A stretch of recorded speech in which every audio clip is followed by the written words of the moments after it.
आज इतिहास के पन्नों से आपके लिए जो किस्सा लेकर आए हैं उसमें एक खेल है और एक खिलाड़ी है। खेल जिसे हारने का अंजाम है सजाए मौत। खिलाड़ी जो इस खेल का महारथी है, ग्रैंड मास्टर है, उसके सामने सवाल है उसकी जिंदगी और मौत का। जी नहीं, ये कोई बॉलीवुड मूवी का प्लॉट नहीं है, बल्कि एक ऐसी सच्ची कहानी है जैसी आपने शायद पहले कभी ना सुनी हो। आइए सुनते हैं और जानते हैं कि आखिर क्या हुआ इस कहानी के आखिर में। बात वर्ल्ड वॉर 1 से पहले की है। दो दोस्त ऑसिप और बर्न एक चेस का गेम खेल रहे थे। ये कोई फ्रेंडली मैच नहीं था जैसा लोग अक्सर अपने खाली समय में खेलते हैं। ये मैच यूरोप के एक बहुत ही फेमस टूर्नामेंट का एक क्रूशल गेम था। ये उस समय की बात है जब FIDE, जो कि चेस की गवर्निंग बॉडी है, उसकी एस्टेब्लिशमेंट यानी स्थापना नहीं हुई थी।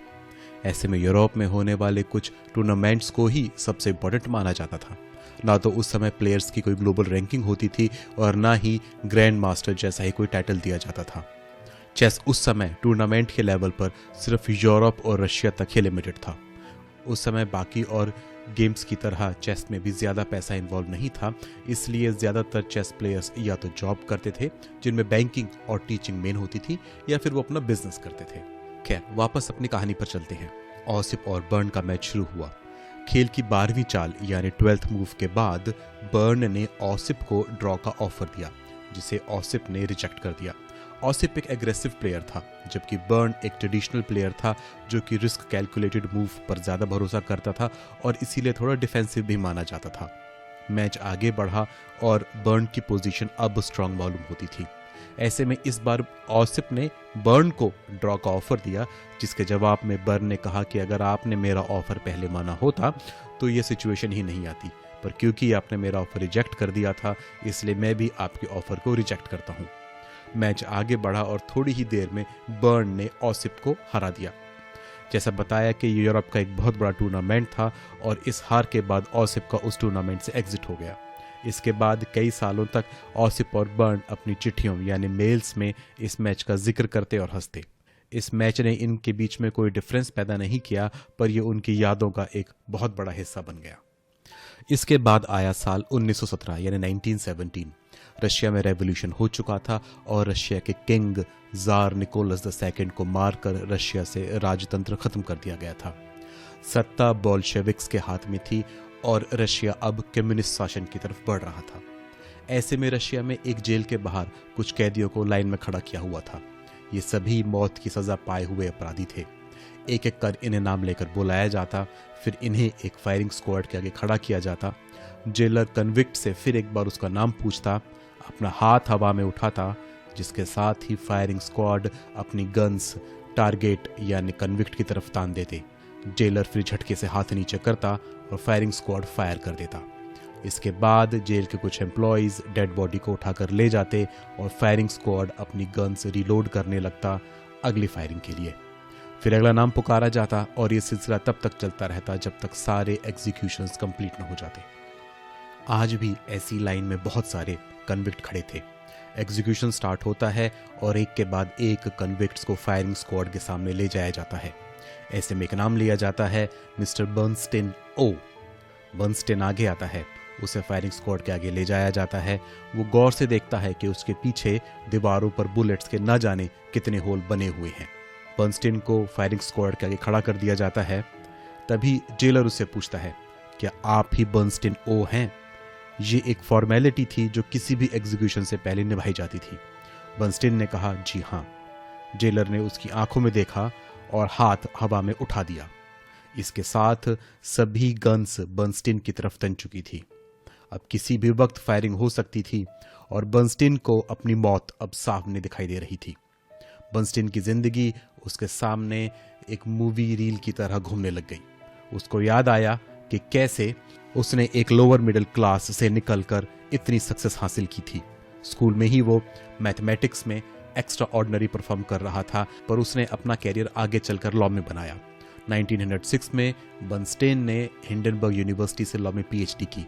उसे वो सभी केसेस भी याद आए जो उसने जीते थे और फिर किस तरह से वो लॉ की प्रैक्टिस छोड़कर एक बैंक के लिए कंसल्टेंट बन गया था। फिर उसे याद आया कि कैसे रशियन रेवोल्यूशन में जार की हत्या की गई और बोल्शेविक पुलिस ने उसे एंटी नेशनल एक्टिविटीज में इन्वॉल्व बताकर जेल में डाल दिया था। उसके साथ के और भी बैंकर्स जेल में थे, पर उनके साथ क्या हुआ ये उसे पता नहीं था। उसे हालांकि कोर्ट ने कल्प्रिट माना और सजाए मौत दी। इसी बीच बर्नस्टीन का ध्यान फायरिंग स्क्वाड पर गया और उसे लगा कि अब तक तो फायर हो जाना चाहिए था। उसने जेलर की तरफ देखा तो वो अपनी फाइल्स में कुछ ढूंढ रहा था। कुछ देर तक अपनी फाइल्स को ऊपर नीचे करने के बाद वो बर्नस्टीन के पास आया और उसने पूछा कि क्या आप ऑसिप बर्नस्टीन हैं? जवाब मिला, जी हाँ। जेलर ने फिर पूछा, क्या आप वही ऑसिप हैं जिन्होंने ऑल रशियन चैंपियनशिप जीती थी? ऑसिप ने जवाब दिया, जी जीती नहीं थी, रनर अप था। इतना सुनकर जेलर की आंखें चमक उठी। उसने फिर पूछा, आपको क्या जज ने नहीं पहचाना? ऑसिप ने कहा, उन्हें चेस में शायद इंटरेस्ट नहीं रहा होगा। इस पर जेलर मुस्कुरा दिया। उसने हाथ के इशारे से फायरिंग स्क्वाड को गन्स नीचे करने के लिए कहा। जेलर ने ऑसिप से कहा कि उसके पास यह अधिकार है कि वह ऑसिप की सजा को डिसमिस कर सकता है, पर उसकी एक शर्त होगी। ऑसिप को जेलर को चेस के गेम में हराना होगा। अगर मैच ड्रॉ हुआ या ऑसिप हार गया तो एग्जीक्यूशन प्लान के अकॉर्डिंग ही होगा। ऑसिप इस कंडीशन को मान गया क्योंकि ऑसिप के पास इस कंडीशन को मारने के अलावा और कोई चारा नहीं था। ऑसिप को उस वक्त वही मैच याद आ रहा था जो बरसों पहले उसने बर्न के साथ खेला था। ऑसिप ने हालांकि उस गेम से काफी कुछ सीखा था और उसने अपने ओवर कॉन्फिडेंस पर बहुत काम भी किया था, पर रीसेंट पास्ट की कुछ डिफीट्स ने उसको अपने खेल के बारे में कंसर्न कर दिया था। इस इंसिडेंट से पहले जो आखिरी टूर्नामेंट ऑसिप ने खेला था उसमें उसकी ज्वाइंट 6th रैंक आई थी और ये टूर्नामेंट था 1914 का सेंट पीटर्सबर्ग चेस चैंपियनशिप। उस टूर्नामेंट के बाद उन्हें कई प्लेयर्स ने उनके एग्रेसिव गेम को लेकर उन्हें एडवाइस की थी कि उन्हें अपना एग्रेशन थोड़ा कम करना चाहिए, पर ऑसिप को यह करने का या कोई नई स्ट्रेटेजी बनाने का टाइम ही नहीं मिला। इस वक्त वो इसी डिलेमा यानी असमंजस में थे कि क्या उन्हें अपना नेचुरल गेम खेलना चाहिए या थोड़ी डिफेंसिव अप्रोच अपनाई जानी चाहिए। उन्हें पता था कि यह मौका शायद उन्हें जिंदगी में दोबारा ना मिले। जब सामने डेथ स्क्वाड हो और उससे बचने का एक ही मौका हो तो हर कोई नर्वस हो ही जाता है। ऑसिप की जिंदगी वैसे भी काफी उतार चढ़ाव भरी रही थी। उनका जन्म एक वेल्दी ज्यूज फैमिली में हुआ था, पर जल्दी ही उनके फादर का बिजनेस एम्पायर क्रम्बल कर गया और देखते ही देखते सारी वेल्थ खत्म हो गई। ऑसिप ने अपनी मेहनत से फिर काफी वेल्थ इकट्ठी कर ली थी, पर रशियन रेवोल्यूशन के दौरान बोल्शेविक्स ने उसकी वेल्थ को कन्फिस्केट यानी जब्त कर लिया था। इस वक्त जब वह मैच खेलने के लिए तैयार बैठा था, वह एक बैंकक्रप्ट क्रिमिनल था जो कि एंटी सोशल एक्टिविटीज में इन्वॉल्व पाया गया था। हालांकि उसका क्राइम बस इतना था कि वो एक बैंक के लिए कंसल्टिंग करता था, पर बोल्शेविक्स बैंक को एक फाइनेंशियल वेपन्स की तरह देखते थे जिसका यूज कैपिटलिस्ट देश के लोगों के अगेंस्ट करते थे। और वैसे भी रशियन रेवोल्यूशन के पीछे ड्राइविंग फोर्स थी ही कम्युनिस्ट, जो कि कैपिटलिस्ट एस्टेब्लिशमेंट को कट्टर दुश्मन मानती थी। अपने कमजोर कॉन्फिडेंस और लो मोरल के साथ ही ऑसिप ने वह मैच शुरू किया। मैच में शुरू से ही ऑसिप का पलड़ा भारी रहा और जल्दी ही उसने बड़ी आसानी से वह मैच जीत लिया। ऑसिप को प्रॉमिस के अकॉर्डिंग जीवन दान मिला। ऑसिप जो कि चेस को काफी पसंद करते थे और उसके लिए बहुत पैशनेट भी थे, उन्होंने कभी नहीं सोचा होगा कि एक दिन चेस का गेम उनकी जान बचाएगा। इसके बाद ऑसिप रशिया छोड़कर पेरिस चले गए। वहां जाकर उन्होंने अपनी लॉ प्रैक्टिस और चेस दोनों कंटिन्यू की। इसके बहुत सालों बाद ईयर 1950 में जब फाइड यानी FIDE ने ऑफिशियल टाइटल्स की शुरुआत की तो सबसे पहले ग्रैंड मास्टर पाने वालों में ऑसिप का नाम भी था। इनफैक्ट ऑसिप के कुछ मैच तो इतने फेमस थे कि आज भी उन मैचेस को प्रोफेशनल ट्रेनर्स अपने ट्रेनीज को सिखाते हैं। हालांकि कुछ लोगों का मानना है कि लॉ प्रैक्टिस के चलते ऑसिप ने कभी चेस को उतना टाइम नहीं दिया जितना उन्हें देना चाहिए था। ऑसिप की जिंदगी आगे भी उतार चढ़ाव भरी रही। इस इंसिडेंस के बाद ऑसिप 2 बार और बैंकरप्ट हुए।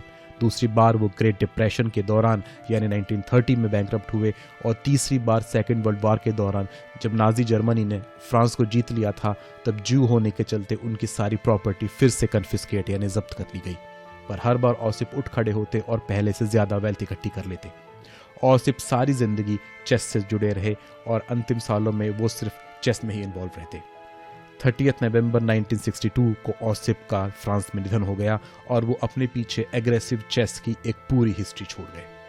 आपको आज का हमारा एपिसोड कैसा लगा हमें बताइएगा, और अगर आप ऐसे ही इंटरेस्टिंग हिस्टोरिकल इवेंट्स सुनना चाहते हैं तो please like and subscribe. Thank you.